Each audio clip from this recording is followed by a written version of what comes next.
Un estudio de la Universidad Católica Argentina advirtió que casi 8 millones de ocupados actualmente se encuentran en situación irregular, esto es, desempeñando sus labores sin aportes al sistema previsional. Así, casi de la mitad de los asalariados trabaja sin que la patronal cumpla con la obligación de aportar al sistema que les permitirá el día de mañana acceder a un beneficio jubilatorio. En la Argentina, la tasa de desocupación saltó al 7,9% en el primer trimestre. Aumentó un punto porcentual respecto de los últimos 3 meses de 2012 y 0,8 en comparación con un año antes. Es la suba relativa más alta de los últimos 10 años. De acuerdo a los datos del INDEC, la creación de puestos fue menor al aumento de la oferta de trabajadores. En la vereda opuesta están los argentinos que tienen trabajo. Sin embargo, la situación de precariedad de este grupo es un tema preocupante que crece año a año de manera ininterrumpida, al menos desde el año 2010, y que ya afecta a la mitad de los argentinos ocupados. De acuerdo a la encuesta de la deuda social que realiza anualmente la Universidad Católica Argentina, a fines de 2012, fecha del último relevamiento, la tasa de trabajadores en situación irregular llegó al 49,4%, mientras que en el año anterior había sido del 45,9% y en 2010 del 47,2%. El sondeo alcanzó en 2012 a 5.700 hogares y detectó un desempleo general ese año del 9,3%, una tasa más alta que la del INDEC, que para el cuarto trimestre de 2012 había informado que el 6,9% de las personas activas no conseguían un puesto. En números reales, según el relevamiento, son alrededor de 8 millones las personas que trabajan y no tienen contribuciones a la seguridad social, siendo los trabajadores cuentapropistas los más afectados. La informalidad es mucho más alta en ese universo, donde suele haber empleos de baja calidad, precarios y de carácter intermitente. Esto lo advierte el estudio de la Universidad Católica. Visto por géneros, el problema de la falta de previsión es más grande en la población femenina. El 56,1% de las ocupadas dijeron no tener aportes, en tanto que entre los varones el índice llegó al 44,8%. Ahora, si el ocular reposa sobre el nivel educativo, quienes no completaron el secundario son los más afectados. En ese grupo, la informalidad trepa al 67,6%, mientras que cae al 37,3% entre los que sí alcanzaron ese nivel de instrucción. Otro dato que se desprende del relevamiento de la universidad es que la ausencia de aportes sociales afecta fundamentalmente al sistema jubilatorio, porque no sucede lo mismo con los aportes en el área de salud. El 30,6% de los consultados dijo no tener cobertura médica, un índice similar al del año 2011. Especialistas coincidieron en afirmar que no hay una causa única que explique la ausencia de aportes. En muchos casos, la razón es que los ingresos obtenidos están por debajo de lo que requieren las necesidades familiares básicas, por lo que no existe capacidad contributiva. En otros casos, la situación se limita a cuestiones culturales basadas en estrategias de evasión de contribuciones e impuestos.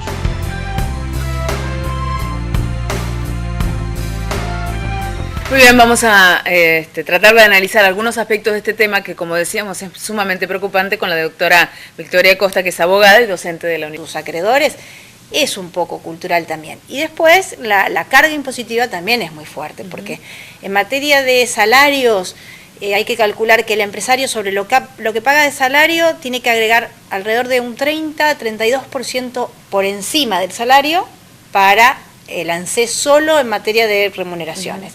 A lo que se sumará también ingresos brutos, ganancias, es decir, todo el resto de las claro, cuestiones de la carga impositiva, ¿no es cierto? Entonces es muy fuerte eso.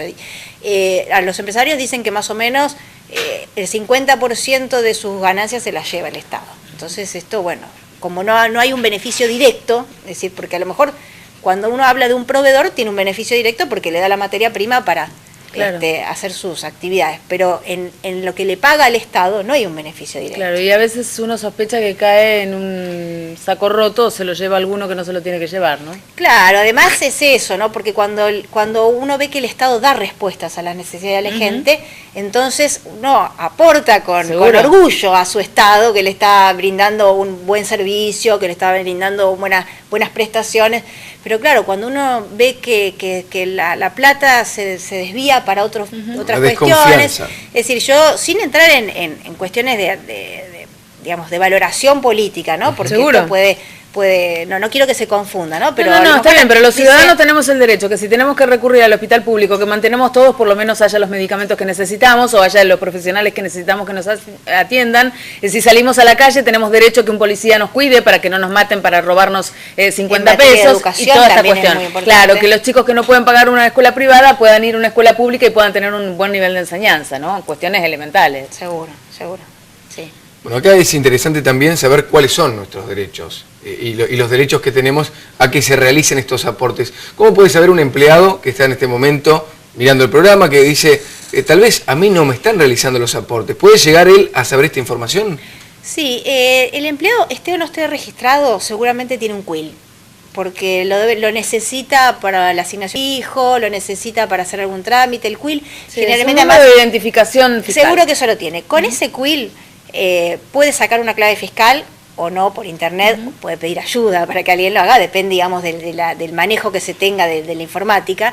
Entrando con la clave fiscal del trabajador, que cualquiera que tenga CUIL puede sacar su clave fiscal, puede ir a un link que está en la FIP que se llama Mis Aportes, y surgen todos los aportes que tienen realizados en toda su historia laboral en relación de dependencia. Incluso también puede fijarse si están todos sus aportes como monotributista, si lo fuera, ¿no? En caso que no se hayan hecho los aportes.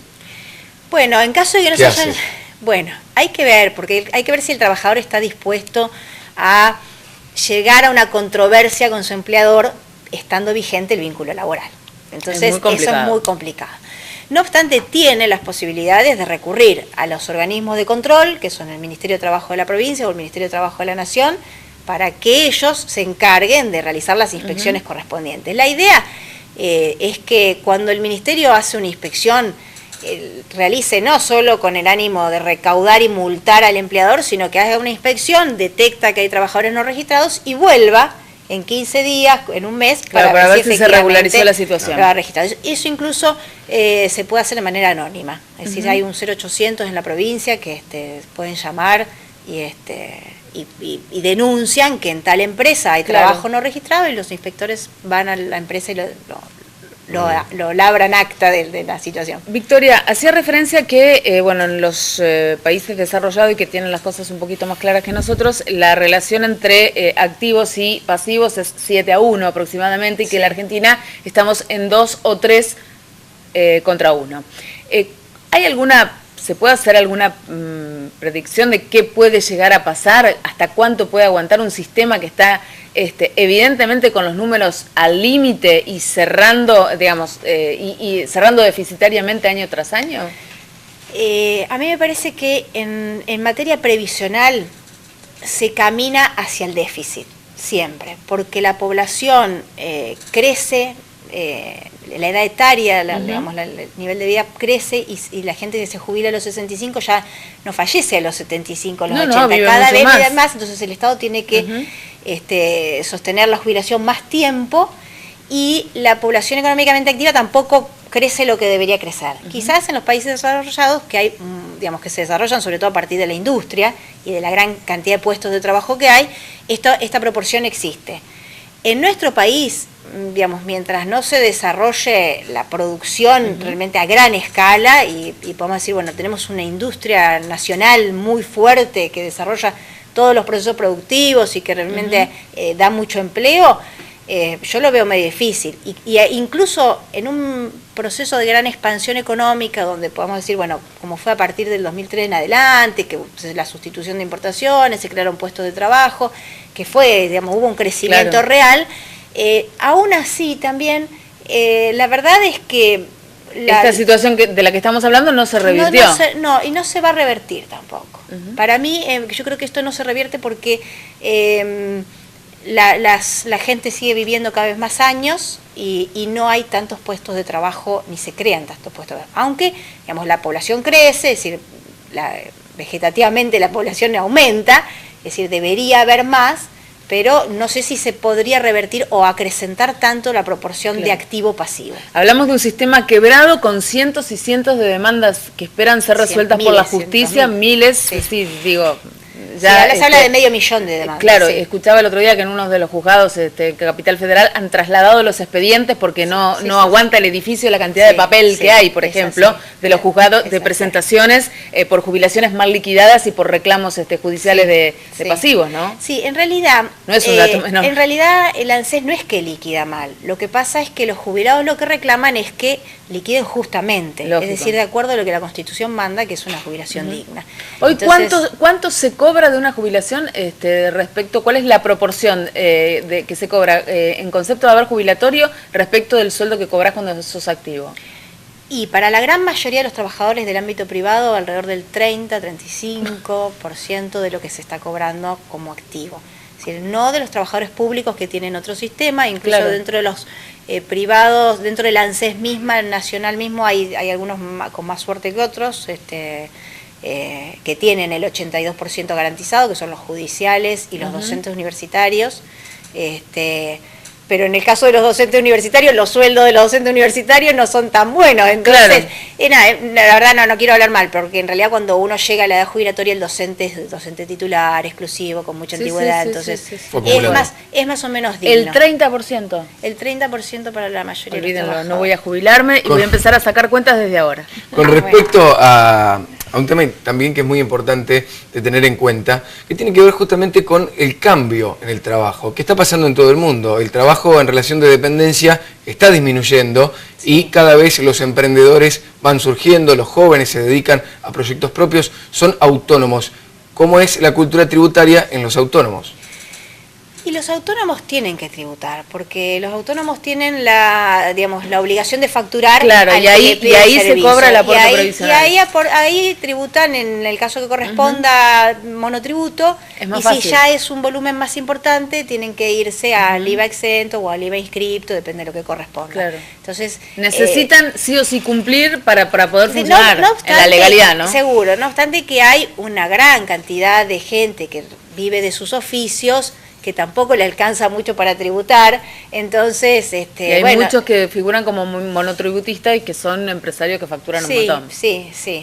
También están esos. Eso sería una cuestión de evasión, pero yo voy al que no está acostumbrado, o porque no le alcanza, o porque viene ya de un trabajo en el cual... Es decir, el que hace los oficios, está fuera del sistema. Que arregla algunas cuestiones en los hogares, que tienen... Eso no tributa, ¿no? Uno va a este amigo que siempre te arregla una canilla, que te arregla algo, que te hace el jamás jardín, una factura. Y no tiene factura. Y son cada vez más. Y son muchos, sí. Esta gente en realidad, en algún momento han tenido una moratoria para poder regularizar esa situación, es decir, para inscribirse y alcanzar una jubilación mínima, ¿no? Tampoco. Es diferente el caso del servicio doméstico, por ejemplo, donde se ha hecho una gran campaña importante y donde se ha logrado inscribir un montón de trabajadoras y trabajadores, ¿no? Sí, además el aporte del servicio doméstico no es algo económicamente tan gravoso. Es decir, hoy está, en la categoría más alta, 135 pesos. Entonces, no es algo, una familia que le paga 2.000, 2.500 pesos a una persona que trabaja 8 horas por día, que no es tanto, puede pagar 135 pesos más y esta trabajadora o trabajador está inscripto y tiene sus aportes, incluso también tiene obra social. Seguro. Victoria, muy amable. Ha sido muy grato poder contar con su presencia y será hasta la próxima. Bueno, muchas gracias Ahora a ustedes. Vamos a tener que convencerla que vuelva a hacer aportes. ¿Quién? Andrea, no, yo hago aportes, lo que no voy a hacer es jubilarme. No te vas a jubilar. Deberán echarme. Muchísimas gracias por la visita. Gracias. Hacemos una pausa, enseguida volvemos con más noticias. Ya venimos.